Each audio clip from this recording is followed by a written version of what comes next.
Pergunta. Hoje um monte de gente ali na igreja. A Bíblia caiu, a Bíblia morreu. Sim, ele é bastante extenso. Sim, por isso que as perguntas de vocês vão focar. Por exemplo, vou dar um exemplo. Posso sair aqui com a... Ah, que isso. Queimou o gerador. Tá sem diesel. Por exemplo, pegando aqui a observação do colega, uma primeira reflexão aqui, né? Por exemplo, né? Vamos, um tema para a gente pensar, né? Uma reflexão. Por exemplo, o processo de sedentarização. Claro que nesse contexto o que nos interessa é a perspectiva jurídica.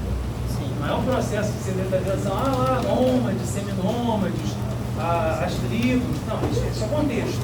Na verdade, nós estamos trabalhando aqui com a questão do direito embrionário. Aí sim, características do direito embrionário.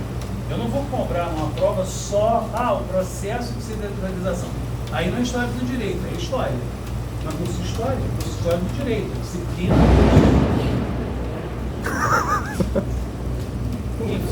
Eu não vou de história do mas o direito, na verdade, dentro dessa lógica do processo de sedentarização, claro que o foco não é o processo de sedentarização, é o direito embrionário. Um direito, na verdade, calcado no quê? Né? É um direito difuso, fragmentado, marcado pela oralidade.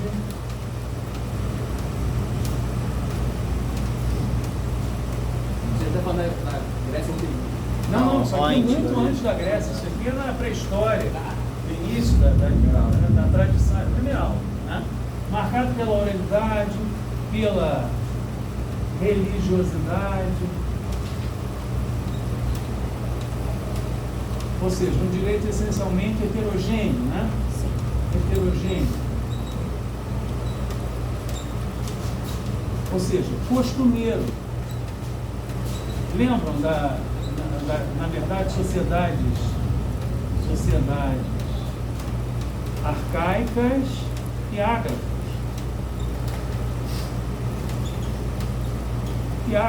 Vai.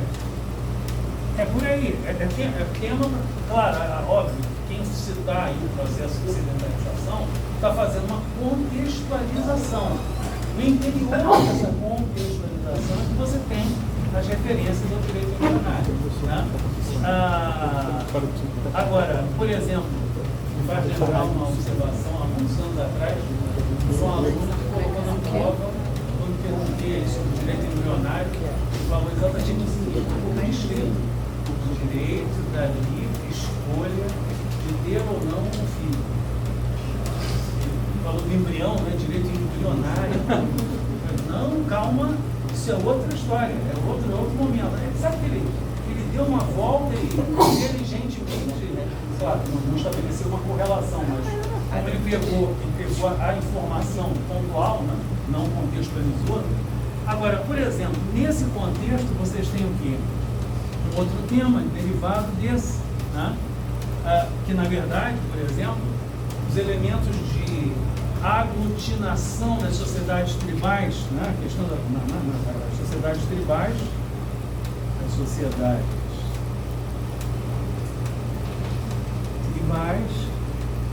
né? A estrutura dessas sociedades tribais, né?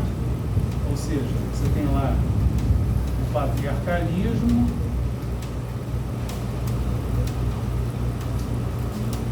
né? Vocês têm a lógica costumeira, né? Os costumes, né? A lógica consuetudinária, né? E a oralidade, né? A questão da literatura sapiencial,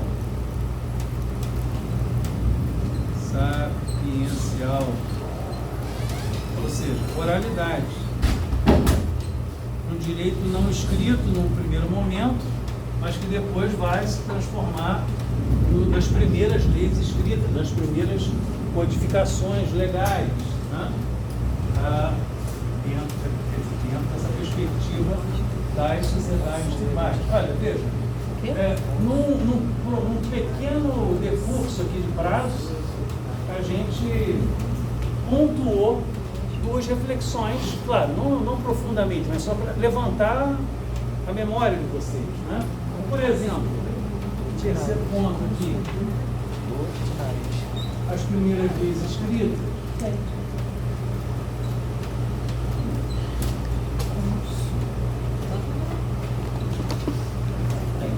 E aí, na verdade, aqui dentro vocês têm os estudos de caso, né? Código de Hammurabi.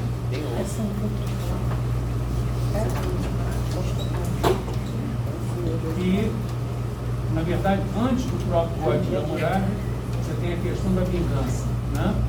A questão da vingança, melhor dizendo, a questão da vingança, seja ela privada, divina ou pública. Aí sim vocês têm os estudos de casos com Hammurabi, né? O Código de Hammurabi.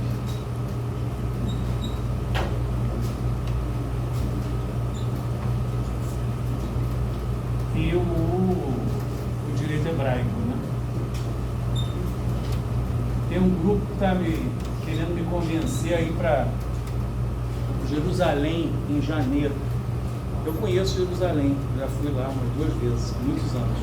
Mas como historiador, enfim, profissionalmente, eu falei, eu só vou a Jerusalém se eu puder ir ao Iraque, ali para visitar as... Você gosta disso? Ah, gosto. Babilônia, essa região aí de Hammurabi, né? Vai falar, não vai dar para ir ao Iraque, que é meio perigoso. É meio, né? Meio. Mas são essas excursões. Onde? São excursões direcionadas, né, de arqueologia e história, né? Uma 3 da tarde. Faz. Sim, à vontade. Pergunte. Sim. No momento histórico, desde que terminou a evolução, esse direito escrito ele foi aparecendo e tomando conta. Sim. Mas qual é um momento histórico assim, que a gente pode dizer que ele se consolidou? As leis escritas, olha, elas se consolidaram mesmo, assim, com vigor, né? A gente percebe que elas se difundiram, né? Além de determinados centros, basicamente com Hammurabi, no contexto mesopotâmico, mas a vulgarização das leis escritas só com romanos, assim, num contexto, a ideia de um mundo romano, né? Onde você tem agora Hammurabi deu o primeiro passo, né? No contexto do Império Babilônico, enfim, os gregos tentaram, mas como a estrutura era totalmente diferente, né? A lógica das cidades-estado, né? Cada cidade-estado tinha a sua estrutura legal, então, mas podemos dizer que a consolidação das leis escritas no Antigo Oriente é com Hammurabi, século XVIII a.C. E com os romanos a partir do século VII, a partir do século III a.C. Né? Começa com a lei das 12 tábuas, no século V a.C., mas depois essas codificações legais vão se vulgarizar no Império Romano a partir do século III a.C., basicamente. Certo? Então, assim, na prática, o direito, essa memória ateniense aí perdeu espaço. Perdeu espaço. E o detalhe, a referência fundamental, mesmo com as leis escritas consolidadas, não eram as leis escritas, era o costume, era a oralidade. E quando havia uma dúvida em relação a um determinado processo e havia uma lacuna na lei escrita, na própria jurisprudência romana, eles recorriam aos costumes, né? Alguém gostaria de perguntar? Agora é hora. Acabou até a chuva. Encomendei até essa chuva, pra vocês ficarem nervosos. Brincadeira. Estou pensando aqui no maior Yorkshire da minha sogra. Só pensei nela, nessa chuva, com esses raios, essa trovada, recém-operada da perna. Bem específico. Ela deve ter voado lá. Coitada, tem 8 anos a cachorra.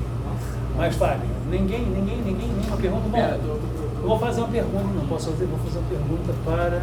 Olha que beleza. Vou fazer uma pergunta aqui. Parece não, professor. Não, já estou apontando, não. Vamos observar aqui, por exemplo, mais uma referência. Tem, na verdade, um desdobramento aqui, né? Desdobramento, não vou nem colocar o quarto ponto, tá? É um desdobramento aqui, por exemplo, da pena de talião. A pena de talião. Né?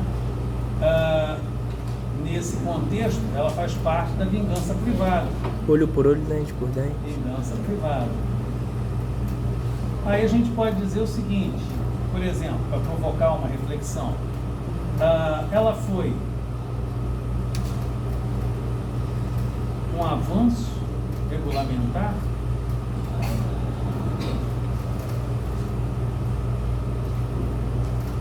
ou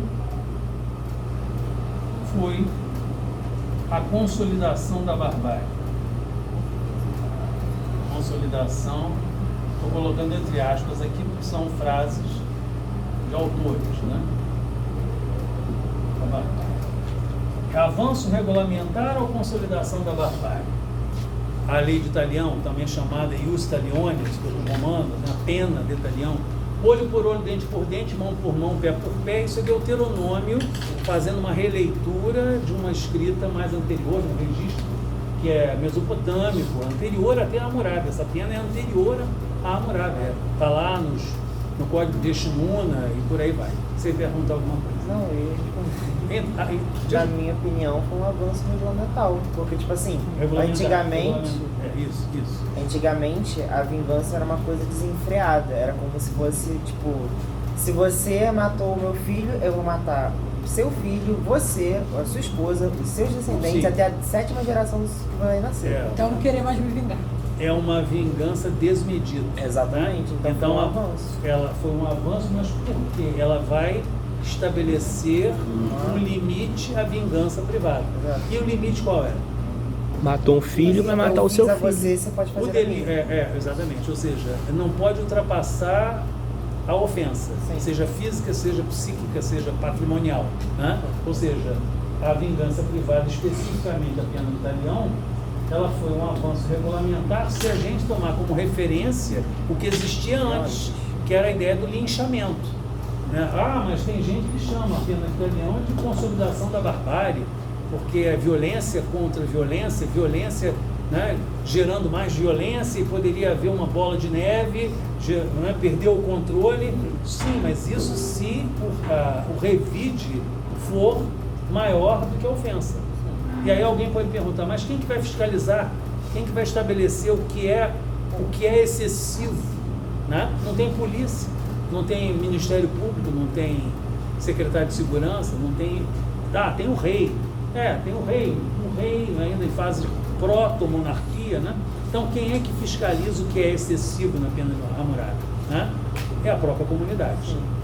Porque a comunidade não quer o que acontece para o vizinho hoje, amanhã pode acontecer para você. Né? Então, como a lógica aqui não é o individualismo, a lógica essencialmente aqui é o que? É a coletividade. Né? Então, o que... por exemplo, quer ver uma coisa bem tranquila? É tranquila por um lado, mas também é polêmica por outro. Eu fui agora no sábado, dia 30, eu fui guiando um grupo de alunos, colegas de vocês aqui do curso de História, dos cursos de História, Pedagogia e Relações Internacionais e alguns egressos, alunos que já se formaram aqui, né? Os egressos estão sempre convidados a participar dos eventos, porque eles são laçaristas também, né? Não deixaram de ser laçaristas porque se formaram, né? E a gente foi fazer uma visita técnica de minha autoria mesmo, o roteiro é de minha autoria, toda a pesquisa é minha. A gente foi fazer uma visita pelo centro do Rio de Janeiro, no século XVIII. Ah, a gente entrou na máquina do tempo, foi para o século XVIII fazer a visita ao Rio? Não, a gente tomou a barca, né? Tomou a barca aqui em Niterói, atravessamos, chegamos lá, o roteiro é feito a pé, enfim, tem todas as pausa para banheiro no CCBB, né? Ar-condicionado ali, lugarzinho para lanche, tudo previamente, atividade acadêmica, né? E o que nos chamou, o interessante é observar isso, né? Porque, e aí para falar justamente dessa coisa do cuidado com o que é bem público, né? Por exemplo, num primeiro momento, eu conheço o Rio de Janeiro há muitos anos, eu faço isso sempre, mas tinha aluno que não estava ainda ligado nessa questão, né? Do patrimônio histórico.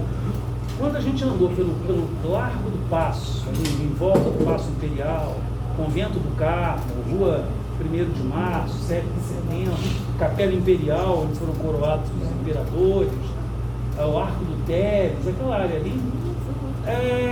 Primeiro, uma feira enorme ali, uma feira de antiguidades até a página 12. Que dali para trás não é antiguidade alguma. Você vende de tudo. Além disso, uma quantidade enorme de famílias morando na rua. Famílias inteiras morando na rua. Né? E você tem de tudo ali, desde o mendigo tradicional até o que a gente possa imaginar. Né? E o detalhe, os prédios antigos, do século XVIII principalmente, vandalizados, a palavra, né, não tem outra, vandalizados mesmo. Né? Para vocês terem uma ideia, a estátua do general Osório, que fica no meio da praça, só não levaram a estátua mesmo de bronze, porque é muito pesada, pesa 3,5 toneladas, não tem como, ainda não. Qualquer dia vamos colocar um Munch ali, vamos levar, provavelmente. Né? Agora, toda a decoração de bronze envolvendo a estátua são florões, guarda-corpo, foram feitos com bronze extraído de canhões paraguaios, da Guerra do Paraguai, né, no caso. Isso tudo desapareceu, mas desapareceu tudo mesmo, não tem. Sem falar, enfim, pedras quebradas, sujeira, ou seja, é um quadro de horrores. Né? Aí, muito bem, corta, né? Aí você vai e visita no mesmo país, veja, aqui no Brasil, não sair do país. Né? Você vai a Ouro Preto, não estou dizendo que é melhor ou pior, são coisas diferentes, mas as duas cidades são históricas, tem origem, tem desenvolvimento dentro da história do país, inclusive Ouro Preto e Rio de Janeiro. Você anda, tem uma coisa ou outra quebrada, assim, alguma coisa suja ali, precisava de melhor tratamento, mas o patrimônio está relativamente preservado. Você pode andar, você vai ver, você vai ter informações históricas. Povo mais tem educado.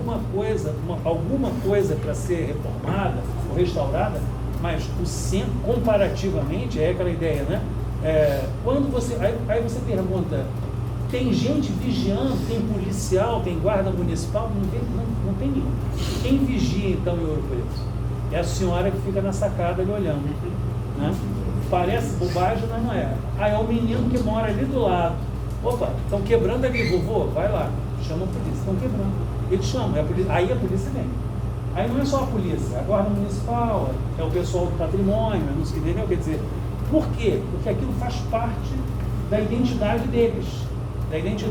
Então, mal comparando, né, no contexto hammurabiano, você denunciar um excesso fazia parte da sua identidade como membro daquela coletividade. Né? Agora, por exemplo, fazendo uma reflexão específica, pegando justamente essa questão do direito da pena de Italião, que estava tanto no contexto do direito mesopotâmico, como no direito hebraico. Professor, Sim. o Hammurabi também regulava algumas coisas na economia, né? Sim. Delimitava salário, preço das coisas. Sim. Foi o primeiro código a fazer isso também? Não, o Código de Estimuna já tinha algumas referências nesse sentido, mas ele foi o primeiro a se tornar mais abrangente. Né? Por exemplo, esse direito mesopotâmico, como o direito hebraico, vocês têm o quê? Né? A chamada pena de Italião. Foi o primeiro que deve escrever essa matéria toda. Sim. Né? Agora, se vocês têm a pena de talião, tanto no direito mesopotâmico, como no contexto hebraico, está lá no Deuteronômio. Mas é exatamente ela vista da mesma forma? Não. No contexto mesopotâmico, ou hammurabiano, não queria usar o mesmo termo, né? Vocês têm o quê? A pena de talião era referência norteadora, era a lógica punitivista mesmo. Sim. E o pior, um dia desse eu estava num estacionamento e alguém, um ex-aluno meu de longa data, lá atrás, do direito aqui, aí uns 10 anos atrás, ô professor César, que beleza, que maravilha, que bom, que bom encontrar o senhor, que bom, maravilha. Eu gosto de encontrar, sem dúvida, meus alunos e alunas. E o que está fazendo? Ah, fiz concurso, agora eu estou lá na procuradoria, não sei o quê, procurador lá em São Paulo. Sabe? Que bom, que beleza, olha, mas toda vez, né? Lembro das suas aulas, Código de Hammurabi, o Código de Hammurabi ficou na mente dele, né? Ah, que bom, então ajudou a formar a sua trajetória como profissional do direito? Ah, sem dúvida. Mas olha, tem hora que dá vontade de reeditar o Código de Hammurabi. Aí eu comecei a ficar gelado. Opa, quê? Que isso? Olho por olho, dente por dente. Eu falei, você é um operador da justiça, meu filho. Você não pode adotar um discurso desse. Não, é só de vez em quando, professor. Então, cuidado. Que seja de vez em nunca, por favor, né? Senão eu vou ficar mal na fita, né? Corta a mão, corta o pé, né? Motivando as pessoas. Enforca, né? Imagina. Mas então, voltando. A pena de talião para Ninguém fala, tem muito dentista na turma, vamos ser mesopotâmico, ela era referência. No contexto hebraico, ela era, na verdade, o quê? Ela era uma sobrevivência longínqua. Ou seja, ela estava lá, né? E voltada para, na verdade, o quê? Né? O declínio. Né? Caiu, na verdade, entrou em desuso, né? Era obsoleta. Por quê? Qual era a referência fundamental no contexto hebraico? Não era a lógica da punição pela punição, né? A lógica era o quê? Era a ideia da investigação, a oitiva das testemunhas, gerar o devido processo legal, resultando numa sentença, né? E essa sentença era irrecorrível, tudo bem, né? Mas era algo, né? Que era uma antiguidade a pena de talião. Tanto que quando a gente fala de uma das inovações do direito hebraico, que eu vou falar depois do intervalo, que eu também entrar no intervalo de vocês, é justamente isso. Por exemplo, as cidades de refúgio, no princípio da individualidade das penas, cidades de refúgio, definição clara entre homicídio comum e homicídio involuntário, né? Homicídio comum, chamado doloso, e o homicídio involuntário, chamado culposo, né? Ou seja, por que precisava de cidade de refúgio? Justamente para os parentes da vítima, no caso aí, né, uma vítima mortal, que tinham o direito preservado em lei de matar quem matou alguém da sua família, né? Eles não estavam praticando um ato ilícito. Hebreus, hein? Hebreus. Matou alguém da minha família? Ó, Código de Hammurabi, Deuteronômio diz que eu posso matar alguém da família dele, né?